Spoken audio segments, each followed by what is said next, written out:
mbokk yi asalaamaaleykum wa rahmatullah maa ngi leen di leen ziar di leen indil tey benn secret si wàllu diggante yi ba tey muy secret bu am solo boo xam ne ñu ngi ko liggéey si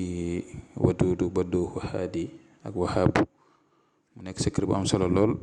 ngeen def ko te ma leen di conseillé souvent bi boo leen di def secret yi na ngeen seetal seen yaram ndaxte alxuraan ak lépp luy nit di def bëgg mu gaaw a jàpp na condition yi lii bokk na si mooy na yaramam set si côté kaaraange defar yaramam nga xam ne lu mu laal mu mën a ubbeeku lu mu laal mu mën a répondre rapidement ba pare itam ngeen di faral di saraxe da leen faral di saraxe dana fànk lu bari da leen faral itam seen diggante yi jamono yu muy neex ngeen gën see jug bàyyi ba mu naqari ngeen di jug loolu day gën a métti te nopp yombut parfois pour nga jàpp nit ki day xaw a jafe kon foog nga defaat kon bu leen di taay yi ma leen di jox ni yëpp yu am solo la da leen faral di leen ko def képp ku leen koy bindal itam na am ijaaba na bind bi jaar si yoon ne bind bi set wax naa leen toujours ne leen bu ngeen gisee ma leen bàyyi sama numéro pour dimbalante ak yéen ñi nga xam ne mënuñ ko wala mënuñ koo def buñ jokkoo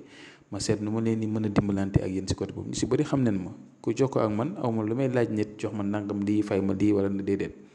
waaw nit ki mooy seet li mu am rek teg ko suñu loxo ñu seet li nga ko mën a defal ñu defal ko yàlla mën ko barkeel ndaxte xam-xam wala connaissance kenn mënu koo jaay kenn amul droit itam jaay ko kenn mënu koo jënd kon damay dugg directement secret bi muy secret bu am solo ni ngeen koy defee mooy nii rek lu simple la kamatara ni ngeen ko gisee ni ngeen koy bindee gannaaw boo defee kon bismillahi rahmaani rahim wa sallallahu ala sayyidina muhammad wa sallim nga bind xawaatim bi benn yoon yàpp doowu bi ma bind teg si 2000 loolu war a ko bindal xawaatim bi benn yoon nga tëjee ko allahumma salli ala sayyidina muhammad wa sallim tasliman nga def sa tur yow mi bëgg na sa tur ne si kaw ki nga bëgg turam ne si suuf su loolu lépp demee ba pare nga jël kayit bi lem ko ba mu nekk téere nga saf ko fu 10 boo ko safee fu 10 lu tolloog fukki fan ak juróom da ngay wirda yaa ba doohu 2000 fois yaa ba doohu 2000 fois